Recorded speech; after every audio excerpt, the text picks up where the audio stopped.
C'est maintenant que je comprends pourquoi l'immigration canadienne a dû réduire au maximum le nombre d'étudiants internationaux.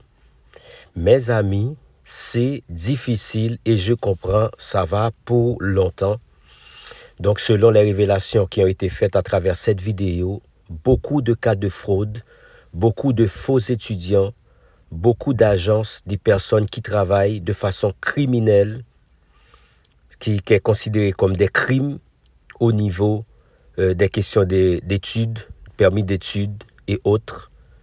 Donc, vous allez voir ô combien nos frères africains sont compliqués et je pense que c'est l'une des causes pour laquelle le gouvernement canadien ou l'immigration canadienne a adopté autant de mesures pour freiner ou réduire le nombre d'étudiants internationaux de façon considérable.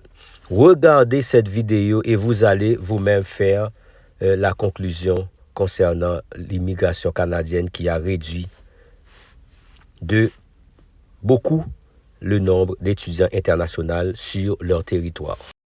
Voici comment des réseaux criminels ont orchestré la venue d'étudiants africains au Canada. Diplômes falsifiés, lettres d'acceptation contrefaites, preuves bancaires retruquées, promesses mensongères de bourses d'études, tout y passe. En tout cas, ce sont des réseaux criminels d'immigration qui opèrent ces dernières années au Canada. Les stratagèmes de ces arnaqueurs font certes des victimes, mais ils profitent aussi un peu aux demandeurs d'asile. C'est une enquête de Priscilla Plamondon à Lancette. Le rêve canadien est un marché très lucratif en Afrique.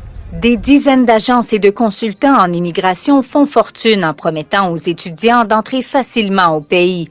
Dans les dernières années, ils ont notamment ciblé l'Université du Québec à Chicoutimi. Ne laissez pas passer cette chance de réaliser vos rêves d'études au Québec.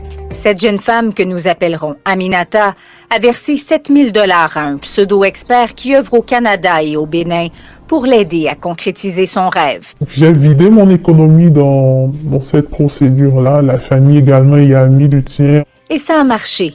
En 2023, elle a été acceptée à l'UQAC. Du moins, c'est ce qu'elle croyait, jusqu'à ce qu'elle traverse l'océan. C'est de là que les autorités de l'université m'informent que la lettre d'admission que je viens de leur remettre n'avait jamais été émise par eux. L'université, en fait, m'informe sur le champ que j'avais été victime de fraude. Aminata a été dupée. Son pseudo-consultant, lui-même étudiant à l'UQAC, a falsifié sa propre lettre d'acceptation pour faire croire qu'elle était admise.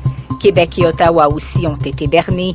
Ils ont émis son visa sur la base de cette contrefaçon. On voit bien la signature du registré, mais qui pourrait voir cette lettre-là et se dit que c'était une fausse lettre d'admission. En 2023, Immigration, Réfugiés et Citoyenneté Canada a décelé 1500 demandes de permis d'études liées à des lettres d'acceptation frauduleuses. Devant l'ampleur du problème partout au pays, un nouveau système de vérification a été mis en place l'an dernier. Plus de 10 000 documents truqués ont été interceptés. Au sein de cette cohorte de personnes, certaines ont été impliquées dans le crime organisé, écrit le ministère de l'Immigration. C'est pas l'UQAC qui est ciblé, c'est l'ensemble du système d'enseignement supérieur au Québec, au Canada. Il y a des agences qui font un travail tout à fait correct, qui viennent en aide aux étudiants pour qu'ils arrivent ici avec les bonnes conditions. Il y a des agences frauduleuses aussi.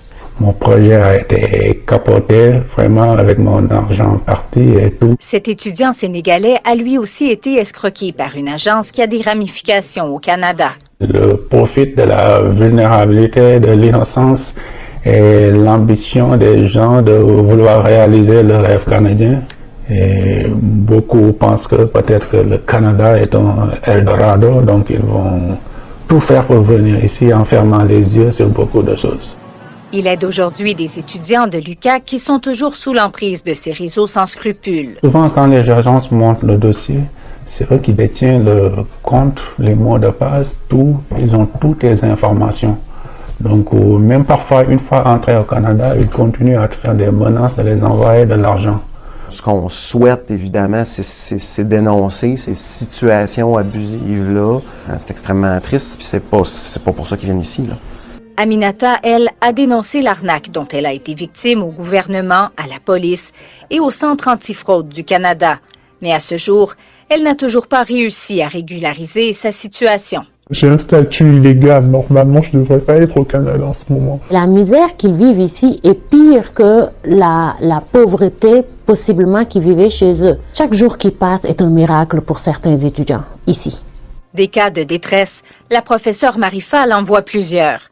Les criminels qui s'enrichissent sur le dos des étudiants africains leur cachent souvent des informations cruciales comme le coût de la vie. Et plusieurs n'ont pas de quoi payer. Tu débarques ici, tu ne sais même pas ton programme. Il y en a qui ne dorment pas. La nuit, là, ils sont obligés d'aller faire de l'entretien ménager. Moi, j'en connais. Si les arnaqueurs font des victimes, d'autres profitent de leurs services pour obtenir des preuves bancaires truquées et des diplômes falsifiés. Question de passer entre les mailles du système. C'est des tentacules, là.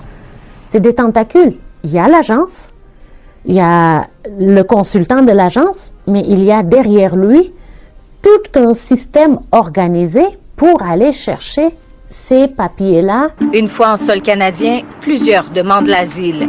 L'UQAC remporte d'ailleurs la palme avec 650 étudiants étrangers qui ont utilisé l'établissement comme tremplin d'immigration en 2023 et 2024. Nous, on les admet, puis on se dit, ils ont ce qu'il faut pour réussir.